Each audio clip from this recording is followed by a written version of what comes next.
ভারত কত নিচে নামতে পারে তার একটা শিরোনাম দর্শক আপনাদেরকে এবার শোনাবো। সেটি হচ্ছে, বাংলাদেশি পর্যটকদের থাকতে দেবে না ত্রিপুরার হোটেলগুলো, দেওয়া হবে না কোনো পরিষেবা। চিন্তা করেন, মানে প্রথমে তারা কি হলো, চিকিৎসা দেবে না, এখন বলছে যে থাকতে দেবে না, খাইতেও দেবে না। মানবাধিকার, গণতন্ত্রের অনেক কিছু বড়াই করে না ভারত? এটা কি এইসব সিদ্ধান্ত, এইসব বক্তব্য, এইসব সংবাদ কি যায়? আমি যেন শুরুতেই বললাম যে ভারত কত নিচে নামতে পারে।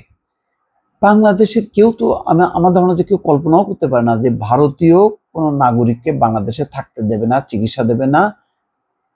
মানে কি ধরনের মানসিকতা আপনি দেখেন, মানসিকতাটা দেখেন, কত ছোট মানসিকতা।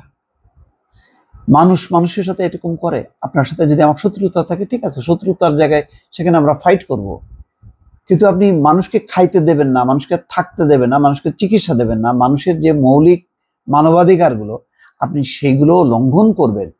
এই মানসিকতা নিয়ে ভারতবর্ষের মানুষগুলো বড় হয়েছে। ভারতের মানুষগুলো, ভারতবর্ষ বলবো না, ভারতীয় নাগরিকরা। দর্শক, খবরটা তো তেমনই, এবং এই খবরটা তাদেরই গণমাধ্যমের, হিন্দুস্তান টাইমস। কি বলছে? ভারতের উত্তর পূর্বাঞ্চলীয় রাজ্য ত্রিপুরার কোনো হোটেলে বাংলাদেশি পর্যটকদের থাকতে দেওয়া হবে না, তাদের কোনো পরিষেবা দেওয়া হবে না। All Tripura hotel and restaurant owners association গতকাল সোমবার এক বিজ্ঞপ্তিতে এই ঘোষণা দিয়েছে। চিন্তা করেন যে তারা একটা সাংগঠনিকভাবে এইরকম একটা বিজ্ঞপ্তি দেয়, অথচ ত্রিপুরার মানুষ বাংলাদেশে আসে, বাংলাদেশের মানুষ ত্রিপুরায় যায়, ভারতের সাথে নানা বিষয়ে মত পার্থক্য থাকতে পারে। এটা কি ধরনের কথা? গতকাল থেকে এই সিদ্ধান্ত কার্যকর করার কথা বলা হয়েছে, সাময়িকভাবে এই সিদ্ধান্ত নেওয়া হয়েছে বলে ওই বিজ্ঞপ্তিতে জানানো হয়। সাময়িক না, আপনারা পার্মানেন্টলি নেন, কোনো সমস্যা নেই। বরং এইগুলি বাংলাদেশকে আরো সচেতন করতেছে, আরো বাংলাদেশি মানুষকে ঐক্যবদ্ধ করছে, এবং তারা বিকল্প বন্ধু খোঁজার চেষ্টা করছে। অত সোজা না। ওই বিজ্ঞপ্তিতে বাংলাদেশে হিন্দু সংখ্যালঘুদের উপর হামলা হচ্ছে বলে অভিযোগ তোলা হয়। এসবের প্রতিবাদে এমন সিদ্ধান্ত নেওয়া হয়েছে বলে জানানো হয়। হিন্দুস্তান টাইমসের প্রতিবেদনে বলা হয়, ত্রিপুরার সব হোটেলের ফ্রন্ট ডেস্কে বাংলাদেশি নাগরিকরা যে নিষিদ্ধ এমন নোটিশ রাখতে হবে। নিরাপত্তার তল্লাশি বাড়ানোর জন্য হোটেলগুলোকে বলা হয়েছে। খুব নিন্দনীয়, মানে আপনি এইভাবে অবমাননা করতে পারেন না। বাংলাদেশে হিন্দুদের অত্যাচার করা হচ্ছে, এই ধরনের কাল্পনিক মিথ্যা কথাবার্তা। ভারতের সমস্ত মুসলমান কি খুব নিরাপদ? এটা মুসলমানরা বুকে হাত দিয়ে বলতে পারবে? পারবে না। তা আপনি বাংলাদেশের হিন্দু কেন বলেন যে বাংলাদেশের নাগরিকরা নির্যাতিত?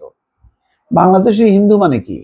বাংলাদেশের তো বাংলাদেশের হিন্দু, বাংলাদেশের মুসলমান, বাংলাদেশের খ্রিস্টান, আপনাদের কি? ভারতের ত্রিপুরা রাজ্যের রাজধানী আগরতলায় বাংলাদেশি সহকারী হাইকমিশন প্রাঙ্গণে ঢুকে হামলা চালানো হয়েছে। বাংলাদেশের সংখ্যালঘু নির্যাতনের অভিযোগ তুলে হিন্দুত্ববাদী সংগঠন হিন্দু সংঘর্ষ সমিতি সহ কয়েকটি সংগঠনের সমর্থকরা এই হামলা চালান। এদিন মুম্বাইয়ের বাংলাদেশ হাইকমিশনের উপ হাইকমিশনের কাছাকাছি বিশ্ব হিন্দু পরিষদের আয়োজনে কয়েকশো লোক বিক্ষোভ করেছে। হিন্দু সংঘর্ষ সমিতি হলো বিএইচপি সহযোগী সংগঠন। ওই ঘটনাকে দুঃখজনক উল্লেখ করে বিবৃতি দিয়েছে ভারতের পররাষ্ট্র মন্ত্রণালয়।